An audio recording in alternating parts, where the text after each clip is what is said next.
Hey everybody, Happy New Year. Welcome to the first of our next series of OIG Roundtables. Hope you all had a good New Year and we're off to a great start. Jason is working on a client deliverable, so he will not be here with us, but I've got most of the team. I've got Wade McFall, retired assistant special agent in charge from the LA field office, and a manager on our SIU team, and Matt Kachansky, one of our senior managers on our SIU team, retired senior leader from HHS OIG and the retired Northeast UPIC director. I am in the new year still Eric Rubenstein, and of course I got sick during the holidays, so I am just getting over a sinus infection and a cough. So I apologize for my voice, but so we want to start the year off. The topic that will never go away is always going to be provider education. And provider education, generally speaking, provider education can be an internal process, right? Providers can set up their own cadence of training and education. By the way, OIG, as everybody should know, came out with some updated guidance, OIG model compliance guidance. A lot of it was a reiteration, but self-audit training and education is part of any good, robust training, education and compliance plan. Providers should be doing it. You should be part of that cadence. But on the SIU side, training and education is a super important piece of that puzzle.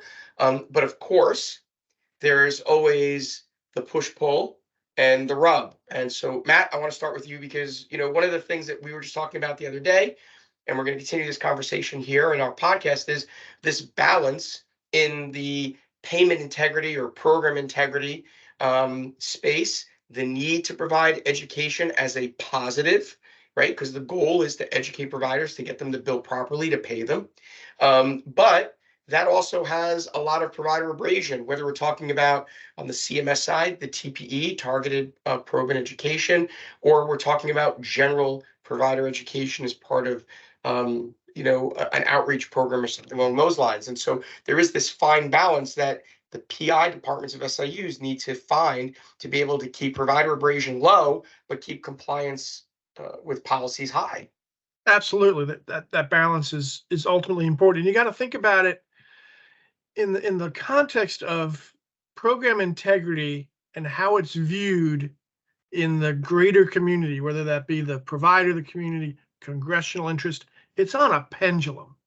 I mean, it could be the apple of the eye of Congress in one point, and then all of a sudden it swings to where, how dare we in program integrity take advantage of these poor providers that are just trying to do their job.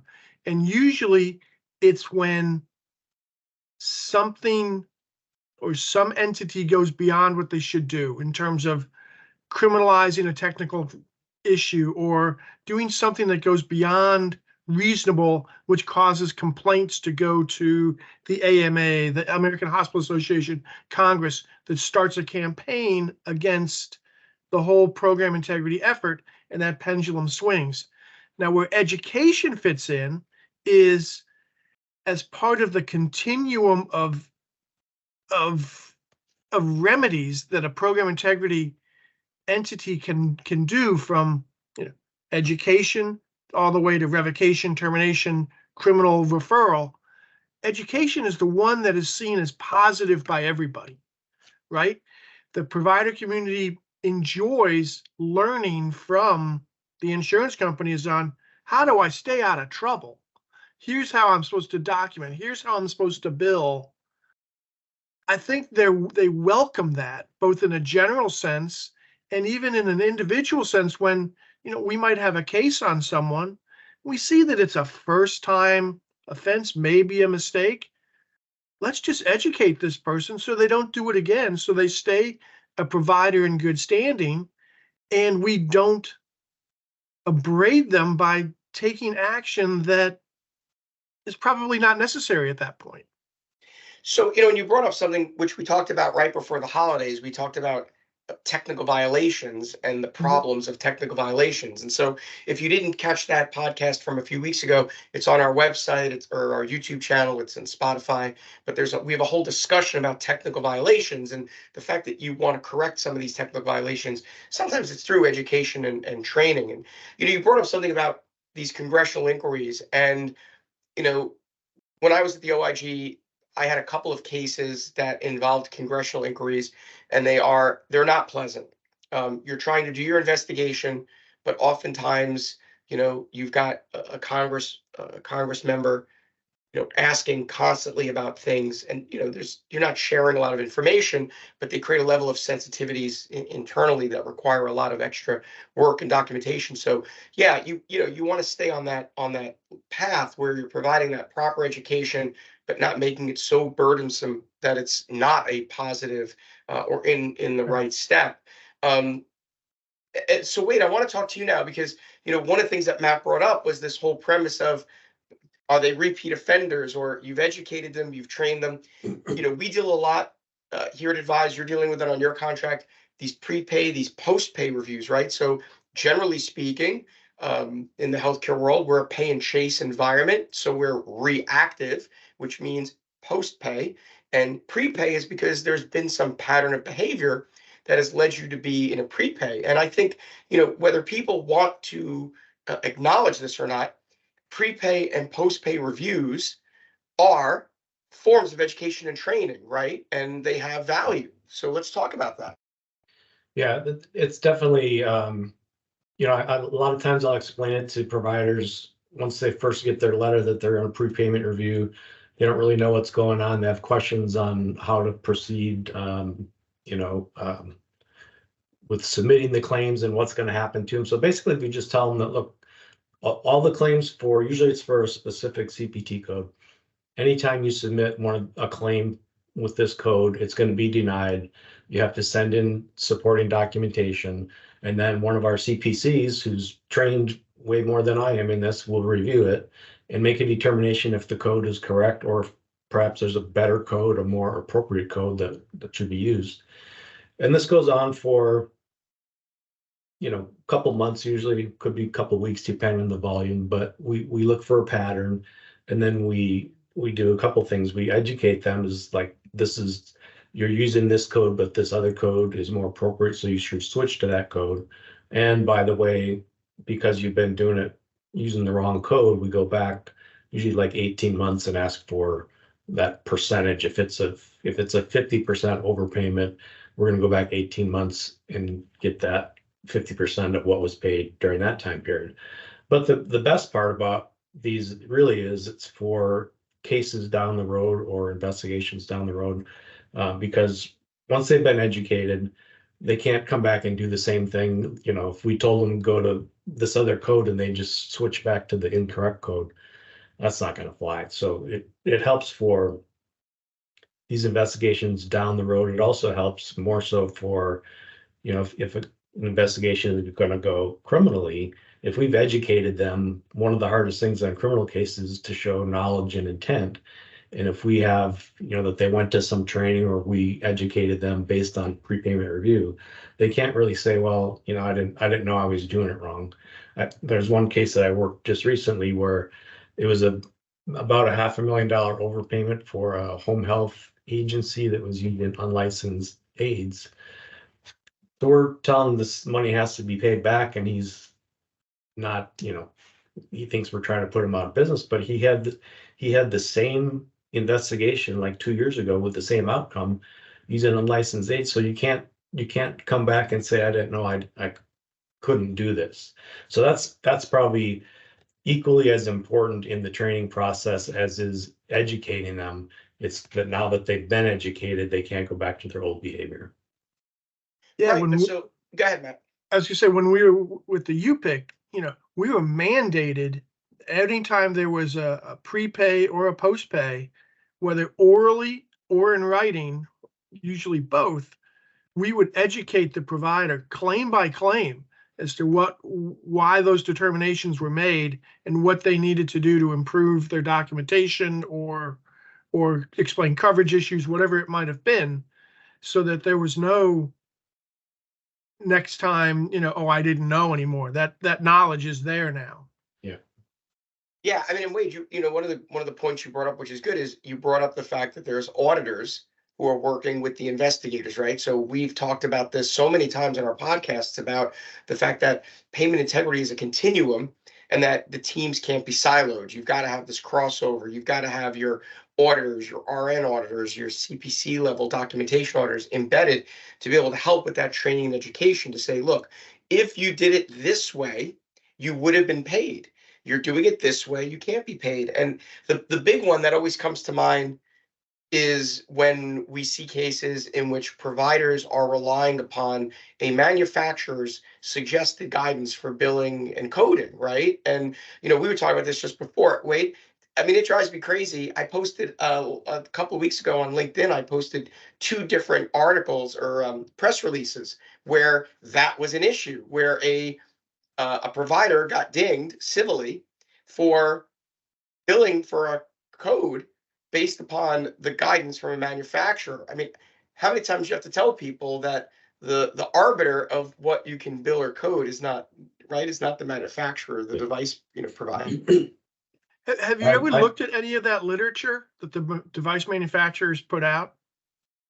Because I have, and it is direct as to bill it this way to maximize your revenue.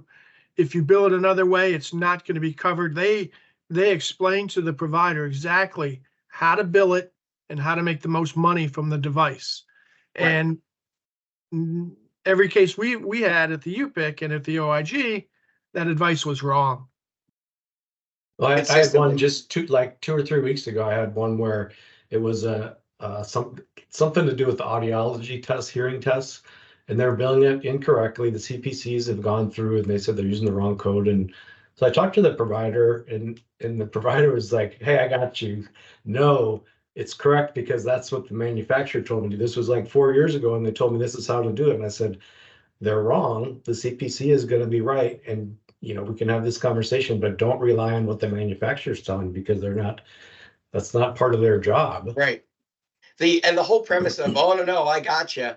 Yeah. I have this document. But Matt, to your point, the device manufacturers, it's all about selling the piece of equipment. So, right. So they're always going to come in and say, you're going to be able to get, bill it for this much. Within 6 months, you're going to get the machine will be paying for itself and all this other stuff. And, before you know it, you run into these situations where you're relying upon the coding and billing guidance of someone who's not the final arbiter of what that is, right? And so you've got these instances where how much outreach, and I think this gets in that training and education, is how much outreach is the payer community really responsible for?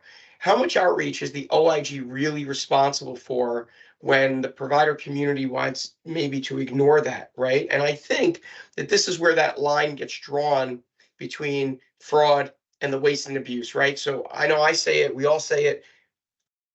Providers that are intent on committing fraud do not care about what Wade McFall, Eric Rubenstein, Matt Kachansky, and Jason Eisner have to say. They don't care about what the OIG has to say. They don't care because the fraudsters are looking to get their money and run. It's the waste and abuse people that I think we potentially have that opportunity. But wait, I want to go back because a big piece of that case that you were talking about was the provider was previously admonished, financially held responsible, making an overpayment, and educated about what not to do. And right. We were just talking about this, is that the definition of insanity is doing the same behavior and expecting a different outcome each time. And right. It's like, how do you think that you're going to have a different outcome? Mm-hmm. And if anything, you're now putting yourself into the world of intent, which is now getting you out of the waste and abuse. Yeah. I think in cases like that too, there's a certain amount of negotiation. It's not always a dollar for dollar return that we're going to get back. It's anywhere, depending on the circumstances of the case, it might be 50 cents on the dollar, 75 cents on the dollar. But when you've already been through this a couple of years ago and were educated and go back to do the same thing, I think it's a good argument to say we're not going to settle for 60 or 70 cents on the dollar. It's like you know what you're supposed to do, or you should have known. So we need it all back. We need dollar for dollar back because right. we were educated on it. Right. And the interesting premise is, when we were working in our last careers, and for Matt, it was 2 careers ago, provider abrasion wasn't a thing for us, right? As an OIG agent, I would always say, if you stole $1, I want two, right?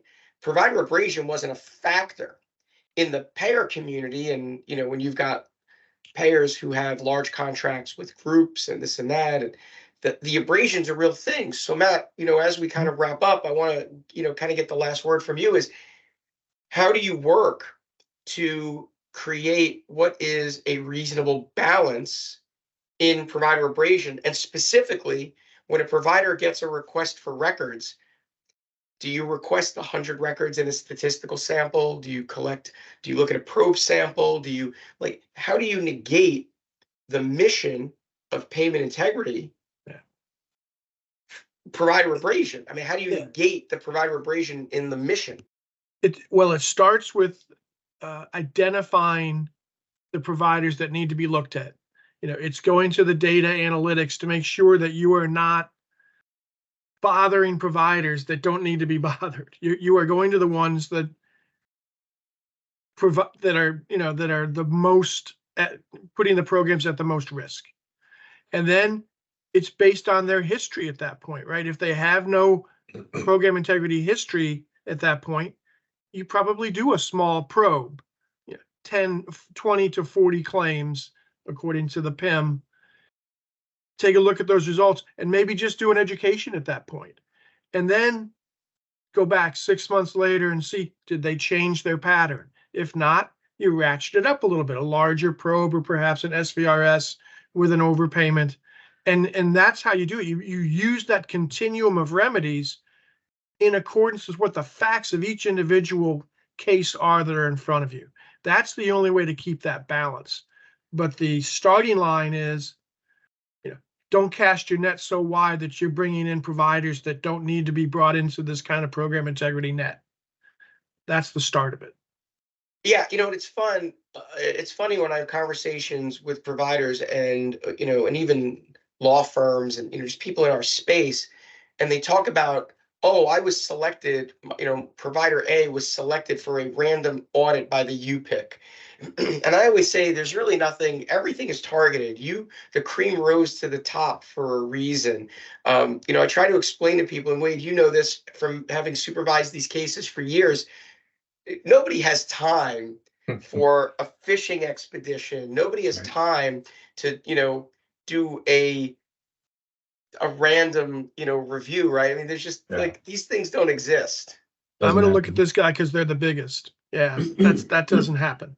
It just, I mean, it's just, the day is too full to be able to say, you've got to, there's enough stuff out there that's problematic that taking a non-empirical look, right? Like some sort of casting a net, you're not just going out and shooting fish in a barrel. There's got to be something, behind it. And I think, look, it amazes me that on the payer side, the commercial payer side, that TPE, targeted probe and education, isn't more widely used, because it really can be a positive tool, because it really is intended to be an educational tool. But it is time consuming, it is costly, but at the end of the day, is the payment integrity group's function to get providers to bill properly? And I think that's ultimately the answer is, good policies, sound principles behind your auditing, and getting providers educated and trained the proper way. So, I think there's the TPE piece is an important piece from a commercial perspective, as well as what, constantly CMS is doing. So we could talk about education. I mean, it's just incessant because there's always a need to talk about it from the provider side, from the payer side. There's really, I think, there's a lot of commonalities, and I think that each side doesn't really see that as well as it should be seen. So, to be continued, I suppose. So, as always, it's a lot of fun. Jason misses out on all the good talks we have. It was his idea. And this was his idea. So, as always, listen, Happy New Year to everybody. It's great to have everybody back. It's time to get back to work. The holidays are over. Let's put our noses to the grindstone. Any topics that anybody out there thinks we should be addressing or talking about, let us know. If you're not getting our newsletter, sign up for it. hello@advise, ADVIZE health.com. You can get our newsletter. We've got a whole bunch of LinkedIn Lives that are scheduled. For those of you that didn't see it, our general counsel, Julie Janeway, and I just posted a very brief webinar, recorded webinar about something called the CTA. And it is essentially it's essentially a brand new law that took effect, and you should be conversant in it and understand it. Julie and I did a very quick review of it, and it's the new Transparency Act, and it's to ensure that there are no shell companies out there transacting business, and it's an important piece of the puzzle. So you can grab that off of LinkedIn and YouTube and our website.